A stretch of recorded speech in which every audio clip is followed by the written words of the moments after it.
Jika kalian suka video ini, jangan lupa untuk like, subscribe, dan bunyikan loncengnya agar tidak ketinggalan video baru dari kita.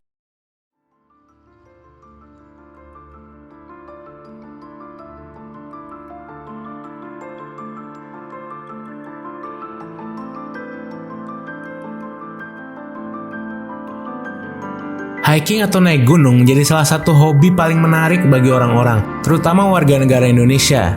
Selain ingin melihat pemandangan yang indah dan berfoto-foto, kegiatan hiking biasanya dilakukan untuk mencari ketenangan. Namun, tentu saja ada beberapa pantangan yang harus ditaati jika kalian ingin naik gunung. Sebagai contoh, untuk para pendaki wanita, tidak diperbolehkan naik gunung apabila sedang haid. Menurut pemandu pendaki, apabila pantangan itu diabaikan, hal-hal berbau mistis atau di luar nalar manusia akan menimpa sang pendaki. Belum lama ini, sebuah spot hiking di Hong Kong ramai diperbincangkan di internet karena banyaknya kasus pendaki yang hilang yang kemudian ditemukan sudah tak bernyawa. Tempat ini bernama Sai Kung.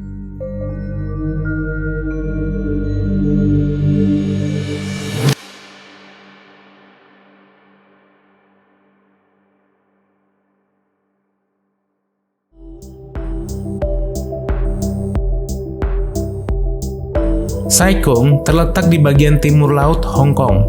Kawasan ini memiliki semenanjung yang indah, pantai-pantai, dan spot-spot untuk hiking. Banyak wisatawan lokal hingga mancanegara, termasuk Indonesia, berlibur ke lokasi ini untuk melepas penat. Sai Kung awalnya didirikan sebagai kota perdagangan untuk Cina. Banyak nelayan-nelayan lokal yang menjual hasil pancingannya di kawasan ini. Seiring berjalannya waktu, Sai Kung menjadi tempat populer para turis untuk berlibur karena pantai dan gunung yang indah. Di internet, banyak yang membagikan jalur pendakian yang aman. Jika dilihat, memang medan pendakian di Sai Kung ini tidak terlalu sulit untuk dilalui. Namun, justru inilah yang menjadi misteri. Dalam 20 tahun terakhir, banyak sekali kasus pendaki yang hilang di Sai Kung. Berikut ini adalah beberapa kasus yang sempat ramai diperbincangkan. Pada September 2005, seorang polisi yang sedang tidak bertugas tersesat saat sedang mendaki. Ia kemudian menghubungi 999, layanan darurat untuk Hong Kong, untuk meminta pertolongan.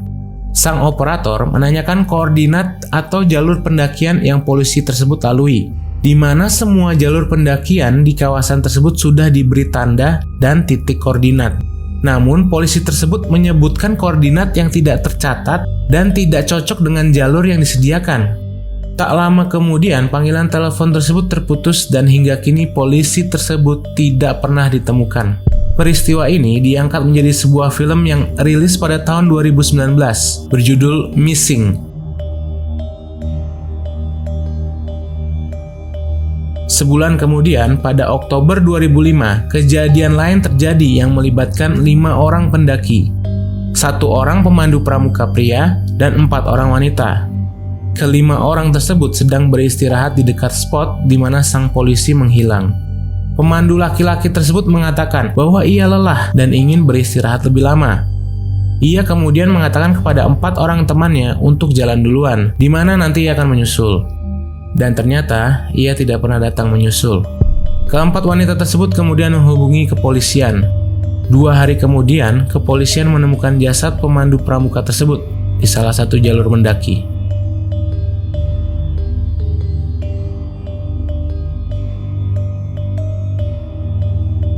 Kemudian pada tahun 2009, seorang supir bus menghilang ketika sedang mendaki Sai Kung. Keluarganya kemudian menghubungi ke handphonenya, dan ternyata yang menjawab adalah seorang nelayan. Nelayan tersebut mengatakan bahwa ia menemukan handphone tersebut di dalam sebuah tas ketika ia sedang memancing. Ia mengeluarkan SIM card-nya untuk digunakan. Supir bus tersebut tidak pernah ditemukan. Pada Agustus 2019, seorang pendaki pria berpengalaman berusia 45 tahun bernama Hui memberitahu keluarga dan teman-temannya bahwa ia akan mendaki Gunung Sai Kung. Keesokan harinya, Hui tidak pulang ke rumah dan tidak menghubungi keluarganya. Keluarga Hui menghubungi pihak kepolisian dan meminta untuk dilakukan proses pencarian. Polisi, pemadam kebakaran, dan helikopter dikerahkan untuk mencari pria tersebut. 2 hari kemudian, tim penyelamat menemukan jasad seorang pria tergeletak di atas rerumputan di jalur Tungwan, Sai Kung. Setelah diinspeksi, jasad tersebut diidentifikasi sebagai Hui. Kepolisian menetapkan kasus tersebut sebagai dalam tanda kutip mencurigakan, di mana penyebab kematian sampai saat ini tidak diketahui.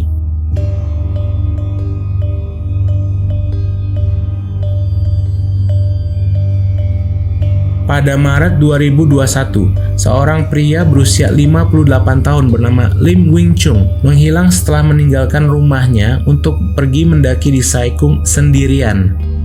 Keluarganya melapor ke polisi setelah tidak mendapat kabar dari Lim.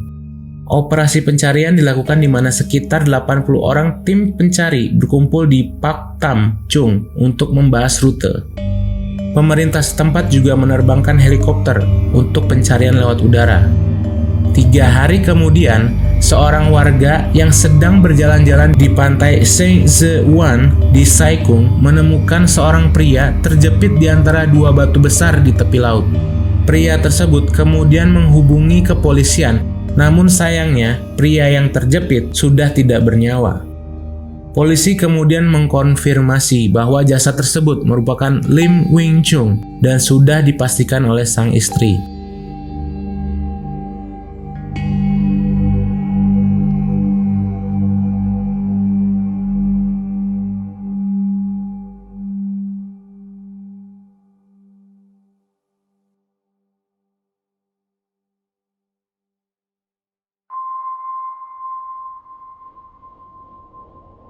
Dari kasus-kasus tadi, semuanya dinyatakan menghilang, tak ditemukan atau ditemukan meninggal dunia.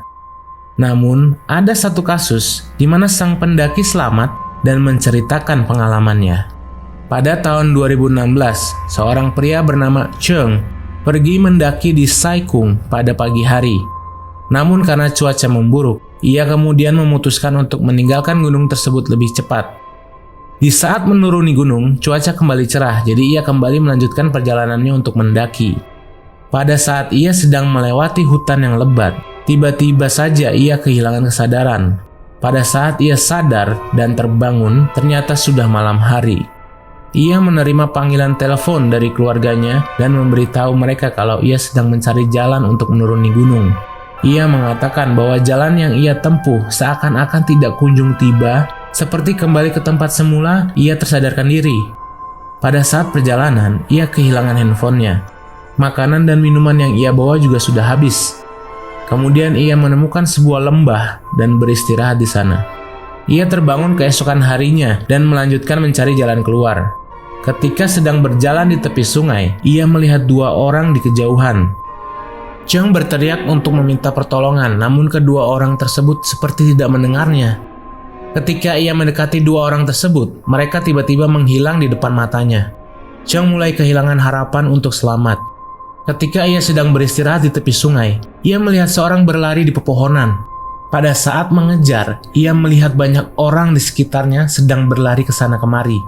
Ia menjelaskan orang-orang yang berlarian di hutan tersebut. Ada yang ia kenal dan ada yang ia tak kenal. Tetapi ketika ia mendekatinya, orang-orang tersebut menghilang begitu saja. Cheng terpaksa kembali ke tepi sungai untuk beristirahat kembali. Di hari ketiga, Cheng terbangun pada saat matahari mau terbit. 1 bungkus rokok dan korek yang ia taruh di sebelahnya semalam menghilang secara misterius. Ketika ia sedang berusaha mencari, ia baru sadar bahwa lingkungan di sekitarnya berbeda dari hari di sebelumnya, di mana ia berada di tepi sungai. Ia kemudian memasuki hutan, di mana di hari sebelumnya ia melihat orang-orang berlarian. Cheng mengatakan bahwa hutan tersebut seperti kuburan tua. Ia kemudian berjalan menyusuri hutan di dekat tepi sungai. Tak lama kemudian, Cheng melihat seseorang sedang bermain-main dengan air sungai. Saat ia menghampiri, lagi-lagi orang tersebut hilang lenyap di depan matanya. Ia kembali beristirahat di tepi sungai pada malam itu. Cheng tidak makan selama 30 jam sampai malam itu, tetapi ia mengaku tidak lapar. Di hari keempat, ia kembali terbangun di spot yang berbeda. Ia mendengar suara batu-batu di sekitarnya bergetar dan menimbulkan suara yang aneh. Cheng memutuskan untuk menelusuri tepi sungai tersebut. Suara-suara batu tersebut terus ia dengar, di mana terasa perjalanannya tak ada ujungnya. Ia kembali melihat orang-orang muncul dan menghilang di sekitarnya. Cheng akhirnya melewati sungai tersebut dan tiba-tiba bertemu dengan pemuda asal Thailand. Menyadari dirinya telah selamat, ia meminjam handphone pemuda tersebut untuk menghubungi pihak berwajib dan keluarganya. Ia akhirnya ditemukan oleh polisi saat ia tiba di Teluk Ham Tin. Cheng mengaku ia mengalami halusinasi akut atau dalam tanda kutip yang lainnya. Ia juga mengaku tidak digigit oleh nyamuk atau serangga lainnya selama 4 hari menghilang di gunung tersebut. Kasus Cheng ini menjadi perbincangan di internet. Ada yang percaya Cheng diganggu oleh makhluk-makhluk astral di sana. Ada juga yang percaya Cheng mengalami dehidrasi sehingga ia berhalusinasi.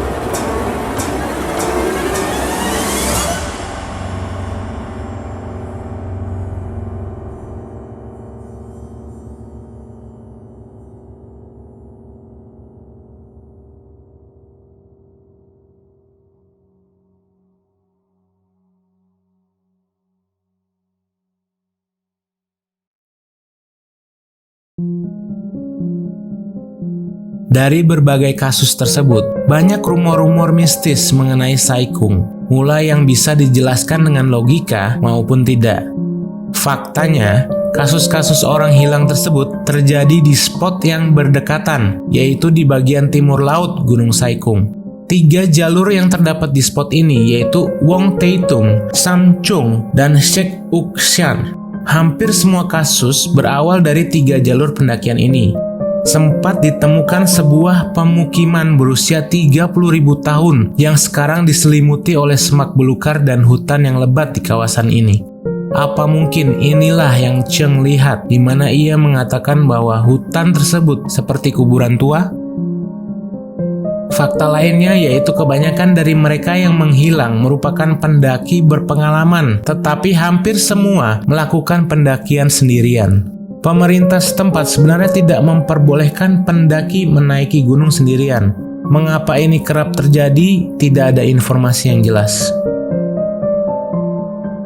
Secara keseluruhan, Sai Kung tidak terlihat seperti area yang luas, tetapi banyak jalur dakian dan tingkat keamanan yang berbeda-beda. Jika dilihat dari jalur daki, medan, dan tanjakan, beberapa ada yang cukup curam dan tertutup oleh hutan, di mana menjadi alasan di mana kalian bisa tersesat dan tidak dapat ditemukan. Berikut ini merupakan teori-teori yang tersebar di internet mengenai misteriusnya tempat ini. Yang pertama, Sai Kung sebenarnya memiliki jalur daki yang curam dan sulit dilalui. Pemerintah setempat sempat menyatakan bahwa jalur-jalur dakian di Sai Kung tidak mudah dilalui bagi siapapun, termasuk pendaki berpengalaman. Walaupun terlihat aman, di beberapa spot terdapat tanjakan yang curam yang dapat membahayakan para pendaki. Yang kedua, Sai Kung memiliki energi elektromagnetik atau medan magnet yang sangat tinggi. Beberapa waktu lalu, para ahli melakukan penelitian di lokasi tersebut dan menyimpulkan bahwa kandungan energi yang diperoleh dari bebatuan, sungai, dan hutan dapat merusak kompas dan mengganggu sinyal telepon. Untuk efek terhadap manusia yang memiliki kulit sensitif dapat mengalami halusinasi atau perasaan merinding atau seperti diperhatikan seseorang. Ini sangat mungkin menjelaskan apa yang terjadi kepada kasus Cheng dan mungkin kasus yang lainnya di mana pendaki mengalami halusinasi yang membuat tingkat kesadaran menurun. Banyak juga yang membandingkan Sai Kung dengan segitiga Bermuda. Yang ketiga, Sai Kung dinilai buruk dari sudut Feng Shui. Di negara ini, orang-orang mempercayai Feng Shui sebagai budaya turun-temurun. Sai Kung masuk dalam kategori di mana suatu bangunan yang memiliki ketidakseimbangan antara yin dan yang. Bangunan-bangunan zaman dulu di mana banyak peristiwa kehidupan yang telah terjadi mengalami siklus pembusukan dan formasi baru terbentuk. Ini menghasilkan energi yin dan yang tidak seimbang dikarenakan proses pembersihan tidak dilakukan secara benar. Bisa diambil contoh dari sebuah rumah yang dibiarkan kosong dan tidak direnovasi. Rumah tersebut akan mengalami pembusukan dan energi keburukan dan energi yin yang menguasai tempat tersebut. Dan yang terakhir, Sai Kung dipercaya sebagai portal gaib dan berhantu. Teori ini mencuat setelah kasus Cheng beredar di internet. Cheng mengaku beberapa kali melihat penampakan orang-orang di sekitarnya yang kemudian menghilang di depan matanya. Ia juga melihat hutan yang ia duga merupakan sebuah kuburan tua. Ditambah lagi penemuan sebuah pemukiman berusia 30.000 tahun yang tertutup dengan semak belukar di kawasan ini.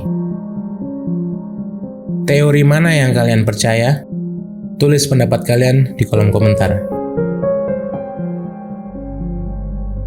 Kasus-kasus di Gunung Saikung menjadi pembelajaran untuk kita semua, untuk lebih berhati-hati apabila ingin hiking. Ingat, selalu harus dalam kondisi prima, sehat jasmani dan rohani, taati peraturan dan adat setempat, dan jangan coba-coba untuk melanggar. Dan yang paling terpenting, jangan pernah mendaki sendirian.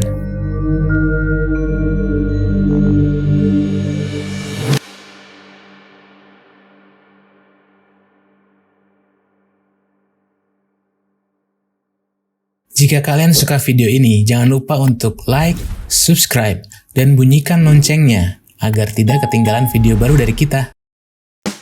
Jangan lupa follow sosial media kami, Instagram, Twitter, TikTok di @dahulukala_yt dan Facebook page di dahulukalayt. Thanks for watching, see you next time.